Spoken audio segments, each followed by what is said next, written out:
Sherry, I really appreciate you making time to be here today. It's so good to talk with you, Mike. I'm excited about our conversation. I was lucky enough to see you a few weeks ago in Del Mar, California at the MMT conference and get a chance to hang out and get a chance to hear you speak about your new book. So whatever we do before we leave today, we have to talk about exit strategy. So I'm just going to prime our listeners to say Sherry's got an amazing book that she wrote with her husband, and we're going to talk about that. But before we talk about that book, I want to talk about something. First. Yeah, first things first, I think you're super passionate about CEOs, founders, entrepreneurs having a hobby, something that moves their body that is nothing to do with their work. And, in the work that you've done, you're the CEO, entrepreneur, founder, whisperer. And so I would love to understand, where did that come from? Like, where did you first realize that that was going to be a pretty important part of the work that you do? Yeah, I am a huge advocate of supporting entrepreneurs and founders and having a really big hobby, something that really takes their breath away, captivates them, they maybe get a little obsessed about. And it comes from two places. One, in my life as a psychologist and my understanding of neurological function, one of the things that I think really drives burnout among high-performing people is the overuse of certain neurological circuitry. So burnout is kind of like a repetitive stress injury. When we use the same parts of our brain over and over, the same way over time. And so what a big hobby does is it really shifts what kind and what parts of the brain that we're using. So if you are a tech entrepreneur and you spend a lot of time looking at a screen or talking to people, but then you mountain bike on the weekends, you're really shifting into a different part of your brain. You're using your gross motor function, your brain chemistry is really different. And so the recommendation to have a hobby really comes from wanting to prevent burnout in the people that I work with. The second reason, and maybe the more personal one, is that I have a big hobby that I really love. And it has brought me both so much joy and so much ability to process big and difficult emotions in my life that I've become even more of a huge advocate of this hobby thing, because I joined the circus shortly following the deaths of my brother and dad. So big story, big grief, lots of big difficult things to process. And then I found all of this wonderful community, physical activity, healing movement through this circus practice. So there are sort of two reasons, professional, personal, that I think it's really important. And for all of us who follow you on Instagram, you are full on into this circus hobby. It's hard to call it a hobby. It's I think sometimes maybe your work hobby is getting in the way of your circus career. That is actually very true. Is that fair?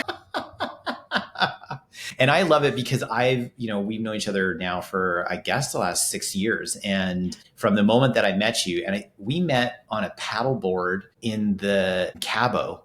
Yeah. One morning at sunrise, you and I were both out on paddleboards and everybody else had drifted away and you and I were still out there and we had to get back for the session. But I remember that moment that I met you. And then since that time, I've watched this circus career evolve for you, and the personal risks that you've taken to really go deep into this thing that clearly brings you so much joy. That just comes across in spades when I see you posting, even just your training. I can just see how happy you are to be training, let alone when you get the opportunity to perform for others. It's really, I started the circus when I was around 40. So one of the things that I really love about my own experience with it is this ability to do a deep dive and really learn a new thing in the middle of life. And I think sometimes, especially when it comes to athletic endeavors, those of us who are proper grown-ups who maybe did sports in high school but feel a little far from those days.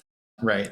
It's absolutely still possible to re-enter this world of athleticism and regain our relationship with our body, or even just the ability to begin something new and be a learner and start at the beginning. So I get kind of inspired by my own self as somebody who's never been a dancer and never been a gymnast. And then I look at videos of me doing the thing and I'm like, wow, I just jumped off the flying trapeze. That's crazy. How'd I learn to do that? Yeah, it's pretty impressive to watch, actually. The things that you're capable of are remarkable. And now that I hear that you don't have I just assumed that you had a gymnast, I don't know, some type of gymnastics or some sort of background that led you this. It's truly inspiring to hear you decide to take up something that isn't rooted in a childhood sport or something that you've sort of always done and had the muscle memory and the proprioception just kind of built in from childhood. This is something you chose to do as an adult. That's super inspiring.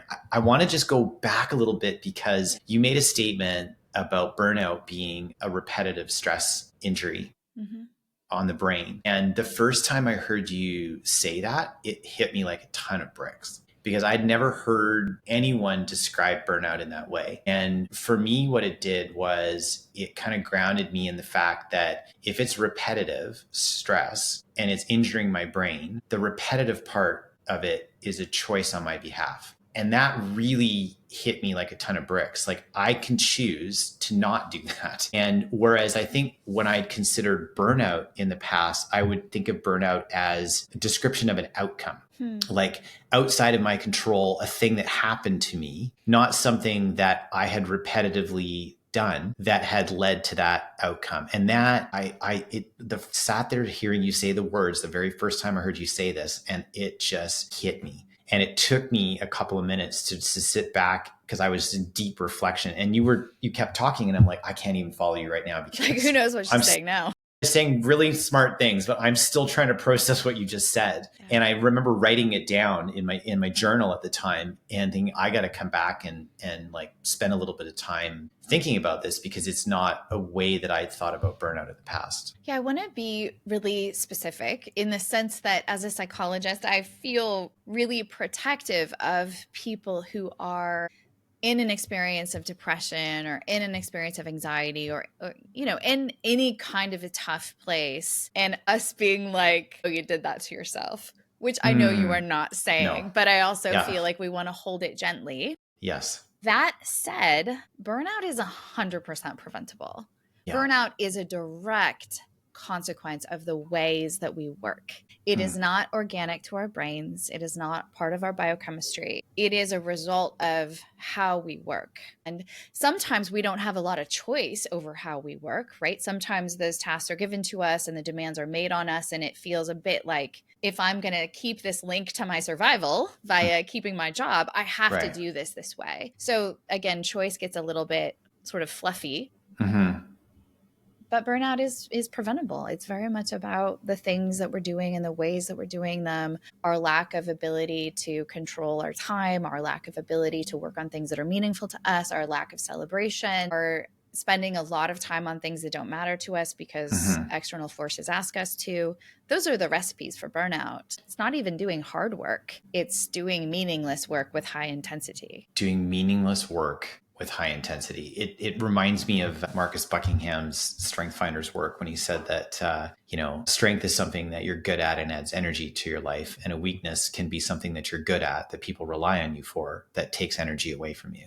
And so it's hard because you think, well, the world is celebrating me doing this thing I hate really well. And it's sucking me dry energy wise. I'm curious, in the work and the research you've done, is it that there isn't another thing? So in other words, let's say I am doing that thing that takes energy away from my life, but then I counterbalance it with the hobby, right? That is filling me up with energy. Is it the balance between those two things? Or is the issue, no, I just need to figure out what my zone of genius is and move away from those things that draw energy away from me to focus on things so that when I am working, if it is intense, I'm working on things that do drive energy, and I still need a hobby, because even if it's adding energy to my life, if I did a lot of it, would that cause repetitive stress? Or is my determination of the thing, do I have to think it's stressful and say for it to cause burnout? Or could I just be doing something I love doing and doing way too much of it, and that would still cause me to get into burnout?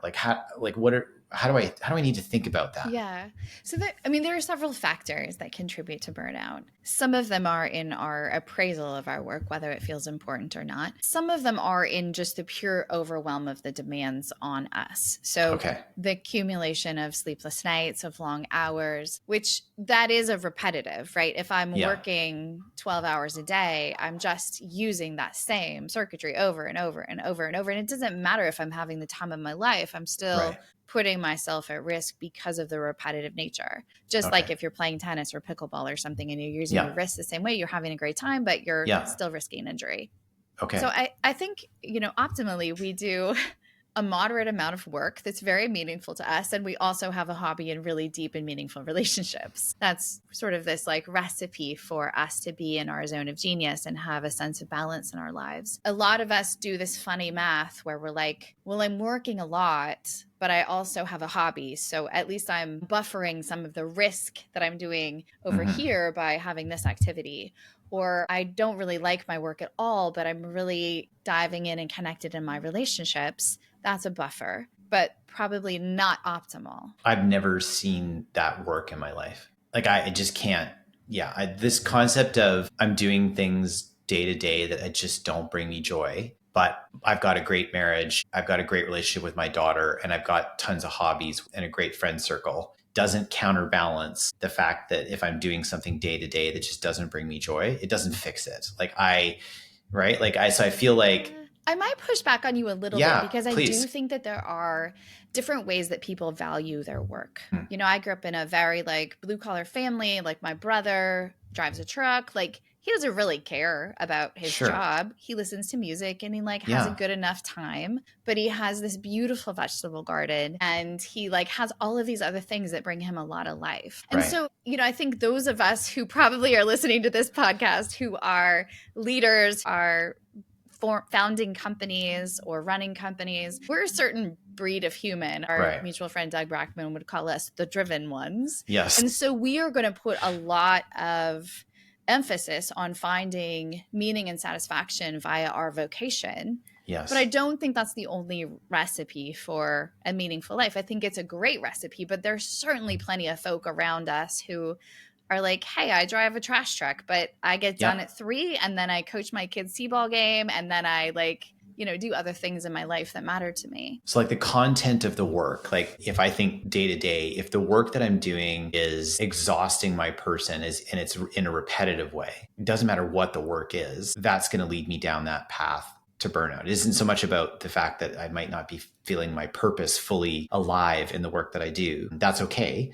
Because maybe the job is something that puts, you know, food on the table and keeps my family in a good place and pays the mortgage or the rent. And I have this full life outside of that as a result of that. But if I'm in a place where I'm working day to day and I just feel drained and mentally exhausted by that work, it sounds like that's pretty close to the recipe for burnout. Yeah. So the framing of burnout came from Christina Maslach, who is a professor emeritus now at UC Berkeley. And she's the grandmama of this conversation. Okay. So deserves a shout out and acknowledgement there. And so when we look at like meta-analysis of the research of the many years now that we have been looking at burnout across different kinds of vocations, there are like 7 drivers of burnout. And so when we're talking about like it's this, not that, it's a little bit like a mixing board if you're adjusting the sound of a song. Okay. Right? It's the quality of your relationships at work. It's the meaning that you find from your work. It's how much you're working. It's the way that you value the task that you have. It's how much there are clear goals and feedback loops that help you to know and feel like I've accomplished my goals. It's the celebration of success. I think I just said 6 of them. There's one more out there somewhere. But again, it's this sort of mixing board of where the levels are. And if all of them are low, you've got a real strong, fast highway to burnout. Okay. But if there's a mix, like this is meaningful, but I'm working too much, or I love the people I work with, but I'm a little bored, like that's kind of how people make their way through burnout or preventing burnout. So I'm assuming that that's going to be a pretty big source of conversation for the work you do as a psychologist and an entrepreneur, founder, whisperer. What are the other big topics that come up? Like when somebody is referred to you, I'm assuming they start telling you their story and you're like, there's one thing, there's the other thing. There's probably a list of things that are typical or more common that founders and CEOs and entrepreneurs are bringing into conversation. I'm curious, like, what are those things? I tend to enter people's story around a season of major transition.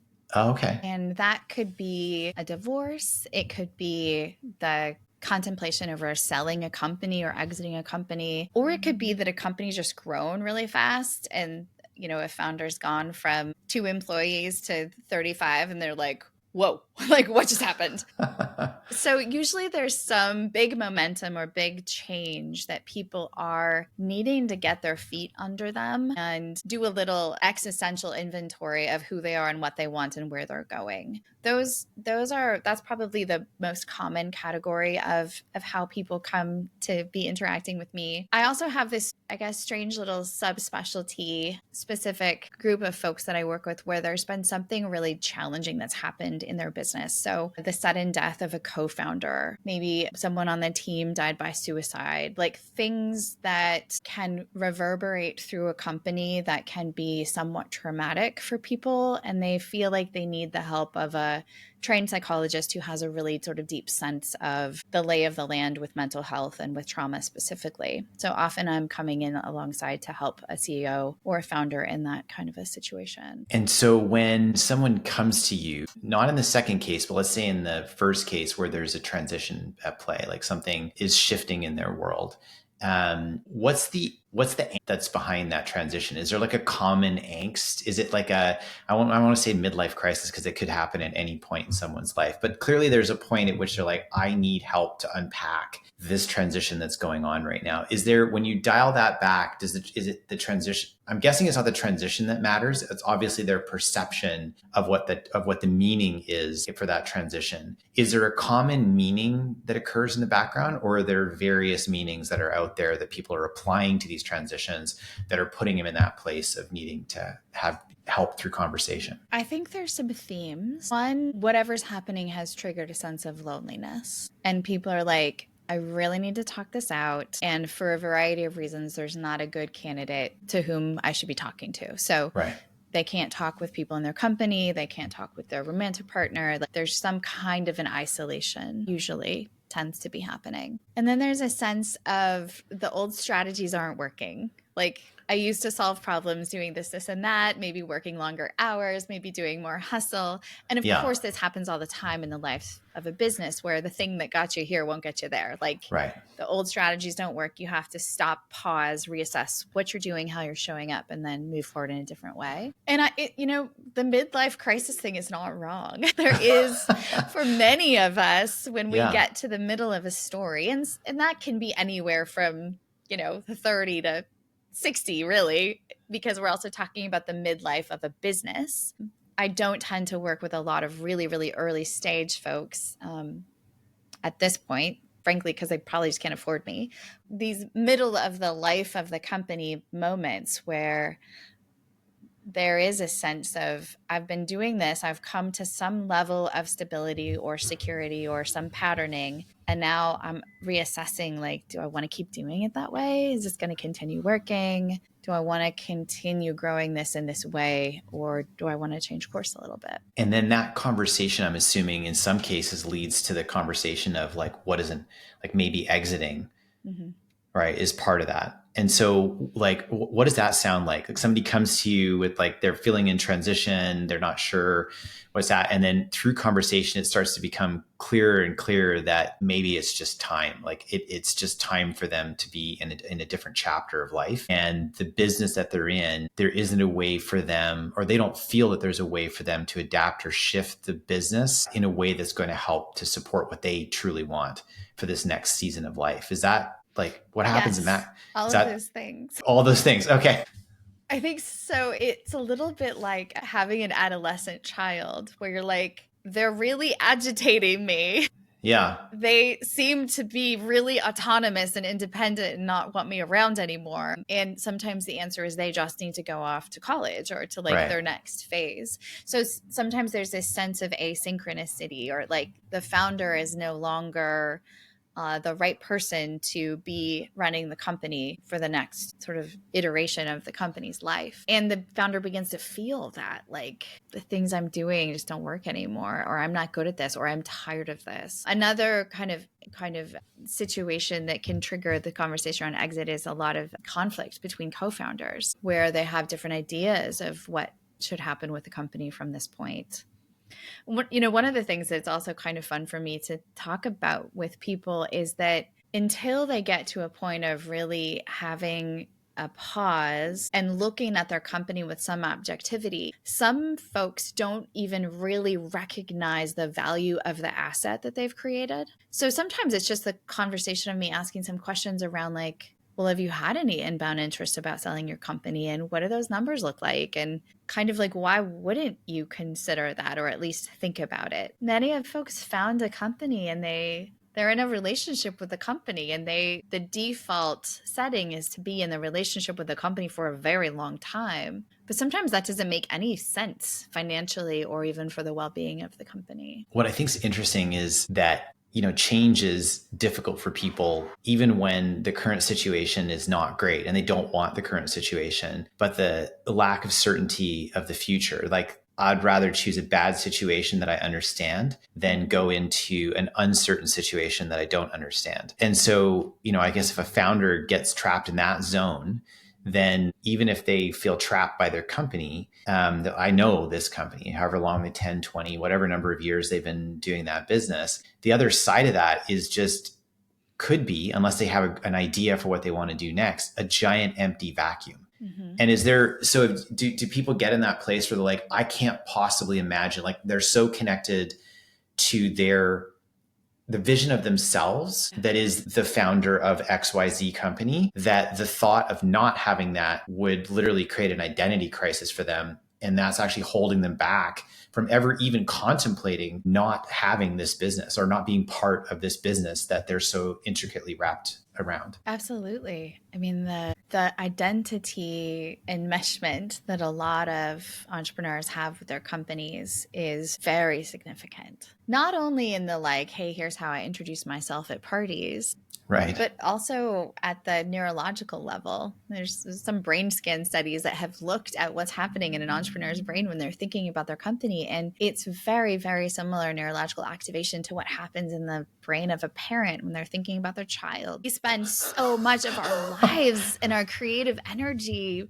making these companies. And so we do love them, like for all intents and purposes. And so this idea of like, I made this thing, I built this thing, I love this thing is an extension of me, especially if they're the founder, right? It's their idea, they built it from the beginning. The idea that you would just abandon it for a pile of money almost feels a little wrong if you don't, get yourself out of the equation a little bit and look at it with some objectivity. And how does a founder move from that place of, having a brain scan that looks like they're thinking about their firstborn when they're thinking about their company or any of their children, to a place where what is that journey, I guess, that they need to go on that helps them to disintegrate who they are and their care and attention and love for this business for who they are as a human being or as an individual that is separate and distinct from that business, so that they can even contemplate that. Like I'm assuming there's the stages of,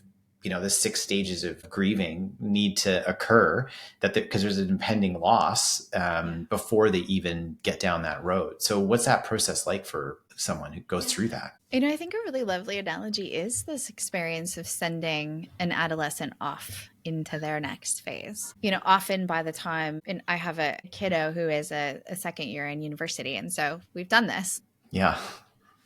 But there's watching the developmental trajectory of the company or the kid and recognizing it's autonomous, it's independent, it doesn't need me in the same way that it did, or it's going to be better served by having more advanced, teachers in the case of university, or more advanced leaders in the case of a company. So it is a moment where you sort of recognize that who you have been to the company might not be in the best interest of the company anymore.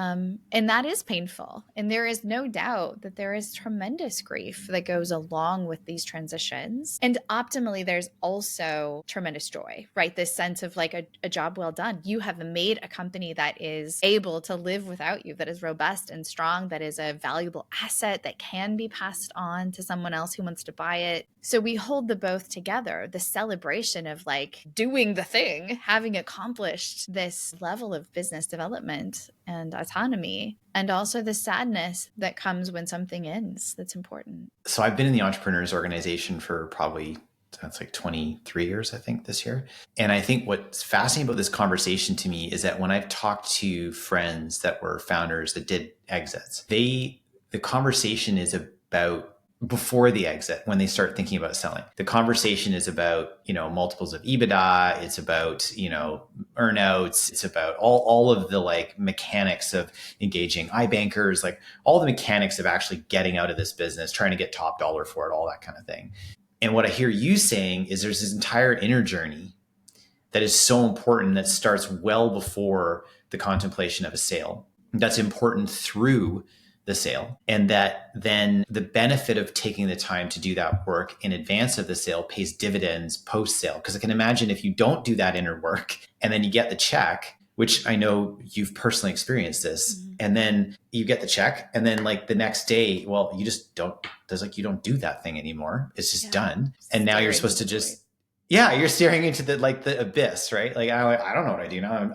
I'm not that anymore. I don't know what I am. I'm like, I don't know what role I play. I mean, maybe you're still a parent, you're still a spouse, your partner, a coach, whatever the other roles are you play in your life. But that significant role, which has been life defining in a lot of cases, is just gone. And so I think, the book that you wrote was really, when I first got it, I'm like, oh, this is cool. This is kind of like, an understanding of like how to do a proper exit from somebody who's gone down this path. And so all the mechanics of like, what kind of specialist do you engage? And these are the things you need to worry about. And then when I got the chance to listen to you talk about why you wrote the book and what's actually in the book, I'm like, it's not that book. No, this is this like deeply personal inner journey that founders, entrepreneurs are going to go through that is predictable, first of all. And so I love the way you shared stories in the book about real people and what they went through, and then your own experience, Robin, your experience of what it was like to go down this path. And the number of things that you describe in the book that you need to consider that are definitely going to happen. It's not like, I love it. It's like, these are going to happen.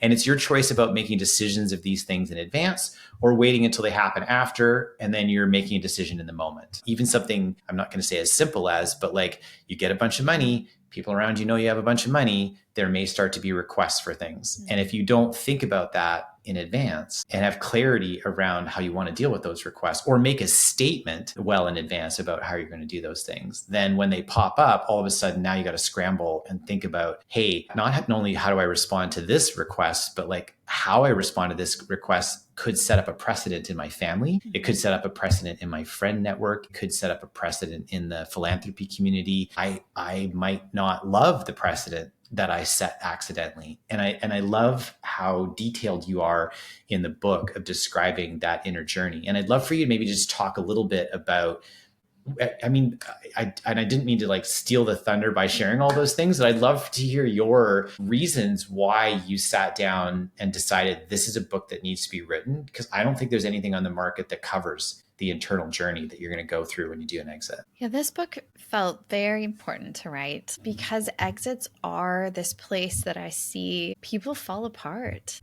Really brilliant, successful people kind of like losing themselves and sabotaging their own goals or being destructive in their relationships. It really does trigger something in a lot of entrepreneurs that I wanted to speak to as a psychologist. I've seen people buy a new company before the sale closed on the first company, or I've seen people just absolutely sabotage a deal by being unwilling to reasonably negotiate. People just sort of do things that are like, why are you doing that? And I've also seen a lot of mental health crisis, suicidality, isolation, loneliness, depression right after an exit. So you kind of imagine somebody sitting there with their big pile of money and complete and utter despair. So my husband has started and sold a couple of SaaS companies, and he now runs a venture fund called Tiny Seed, which invests in SaaS companies. And so he's been able to be kind of on the front line of guiding and supporting a number of companies as they've gone through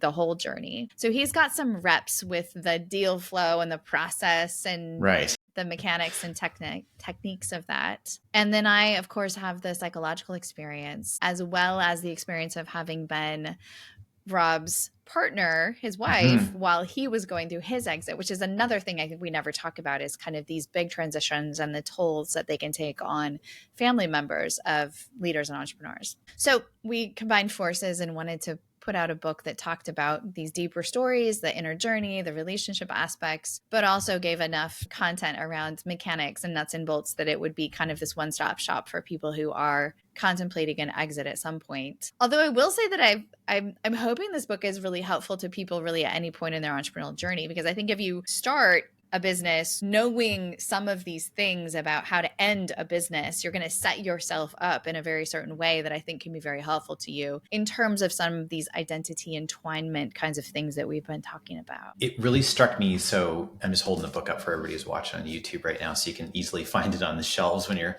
in the airport or on Amazon. Oh, you've got the copy. It's Look green. at that. Yeah. So good. It's green with white writing. So for everybody who's on Spotify and on Apple and Google Podcasts.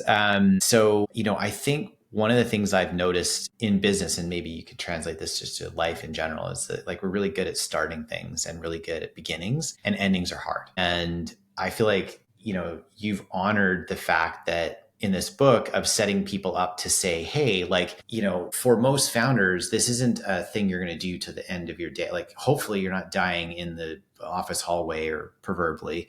Hopefully not. Right. And so you're at some point you either close down, sell, transition to your management team, transition to a family member. There's some point that's, the business could get acquired. Like there's some point at which you're going to be exiting this business. So that is already decided upon when you start this road. And I love that you say, hey, like maybe don't wait till you're about to exit to read this book. Cause that's actually what I was thinking. And then when I heard you talking about the book, I'm like, I need to be thinking about these things way in advance of that, because some of the strategies and things you talk about in the book are not things you're just going to make a decision on overnight. They're things you want to talk to your partner or spouse about, things you want to consider personally, maybe support from a therapist along that journey. And it may take some time of quiet contemplation. And as I sat there thinking about some of the questions that you posed and some of the ideas that were in this book, I'm like, ooh, I need to sit with this. Like, I don't have easy answers to this stuff. And so as I thought about my own business, and I like, right, yeah, like I'm not eager to exit it. And when I am, I can't be starting this process the moment I say, okay, I'm going to go, figure out this business and try to sell it over the next year. I need to be thinking about these questions and what they mean to me, and having conversations with the people around me who are going to be directly impacted by the choices I make relative to the business. I need to be having those conversations a lot earlier than I had ever anticipated. Yeah, some of what will determine how you exit, or how well you exit, how you feel about your exit, is the clarity of your values around your relationship to your business. So what's your relationship and responsibility to the members of your team? What's your relationship to money? Like, do you want a big payout versus you want to stay with the business for something like an earnout where you're able to guide and help to really shape the transition?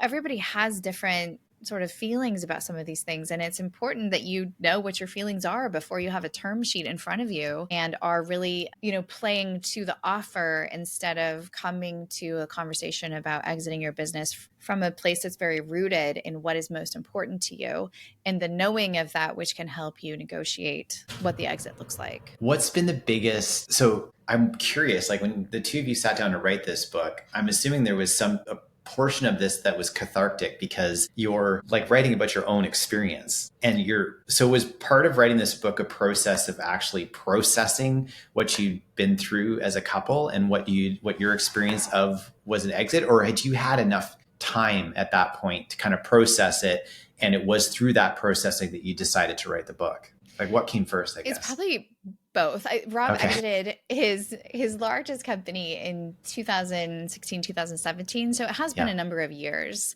Right. But I will tell you that event was probably the single most difficult event on our relationship. And so we've spent quite a bit of time in couples therapy talking about it since then. So yeah, it's a little validating for me to go and write a book and be like, look at all the things you didn't do well. We didn't do well. Well, it's funny because you'd think like, I think if you're a listener and you're thinking like, okay, so you have this big exit, this big pile of cash, like why would that cause stress in your relationship? Wouldn't that remove all the stress off your relationship? Like I can understand why somebody might think that, and that's not what that's not what your reflection is or what your experience was.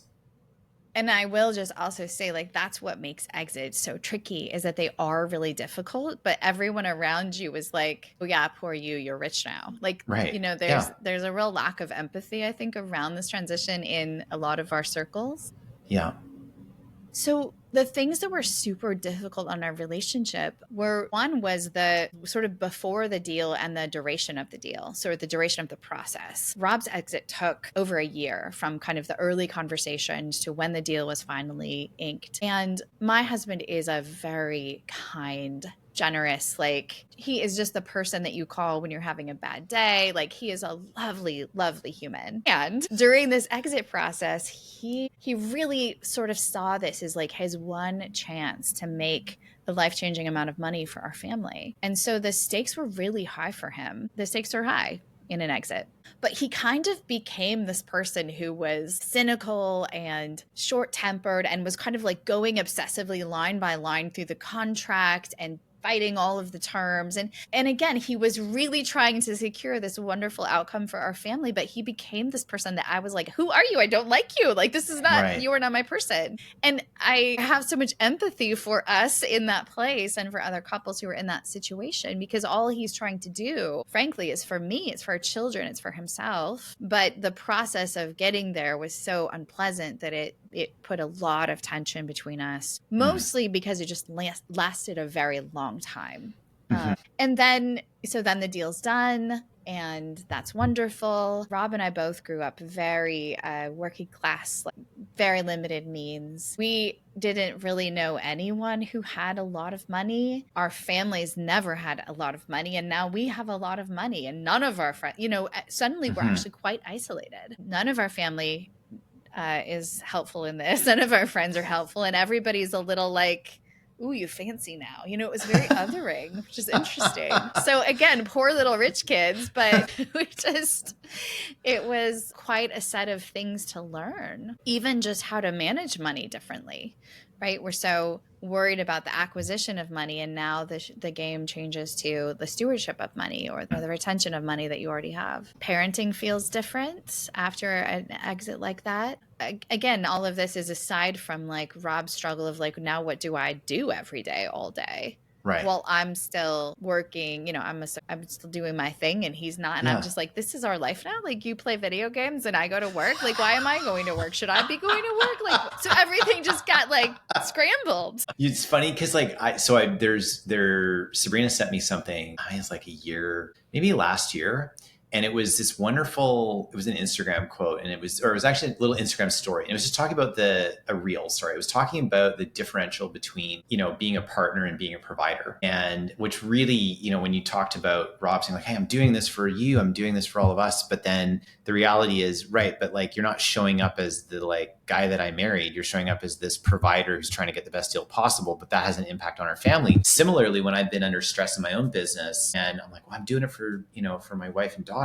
That's the provider mentality, which is like, I'm doing this all for you versus is that what they signed up for? Did they sign up for a provider, or did they sign up for a father and a husband who are showing up in a way that fits who they think I am or who they've experienced for most part of my life? And I've really needed to sit back sometimes and like, check myself before I wreck myself. And it's usually because Sabrina says, you better check yourself before you wreck yourself. Because I've gotten in that phase of thinking like, yeah, I'm doing all this for them. And like, yeah, I know I'm not showing up great right now, but like the end game is all that matters. And the thing is, it isn't. The end game is not all that matters. The journey along the way matters so much more. And I think it's pretty easy. Like, I know for my own self, it's been easy to lose track of that when things get really busy and really stressful. Whether it's good stress or bad stress, I get out of this place of remembering that the people around me are in my life, not because of the success that I either have or I'm going to go create. Yeah. They're in my life because of who I am to them. Yeah. Yeah. And probably are not in a life that they wish to be saved from. Which is interesting that you say that because I guess that's true, right? Like a life. Wow, that's powerful. Okay, that again, man, you're really good at dropping these truth bombs that take me a second to process. They're not in it for You a told me life at that they need to 45 be. minutes. Well, yeah, you're probably going to drop one, but I mean, that's like bam. So that's a big one. So a life, they're not in it for a life they need to be safe from. Yeah. And I think it's interesting because I think with a lot of my entrepreneurial friends, they are saving themselves. When they do their exit, they're saving themselves from the life they led. But the people around them are not looking to be saved. But they think they're doing it for those people when the reality is they're doing it to save themselves from the business you created. Or at least that's what I've seen. Yeah. With all the exits that I've seen, they're so done with that business. They just want out, but they also know the valuations are high and it can take 2 or 3 rounds to get out, but their family is dragged through those 2 or 3 rounds before it takes a year or longer. Sometimes, I've seen one that took 3 years to get done and nobody around them wants to be saved. And yet this was them saving themselves and thinking they were saving everyone else. That's a really powerful statement, Sherry. I need more time on that one. I really appreciate you making time to be here. This has been phenomenal. Yeah, the book's amazing. You can pick it up everywhere. Exit Strategy by Sherry Walling and Rob Walling. And the subtitle on it is The Entrepreneur's Guide to Selling Your Business Without Regret. Yeah, thanks. I really appreciate you making the time to be in conversation with me today. I love being in conversation with you. So thank you so much for having me on the show.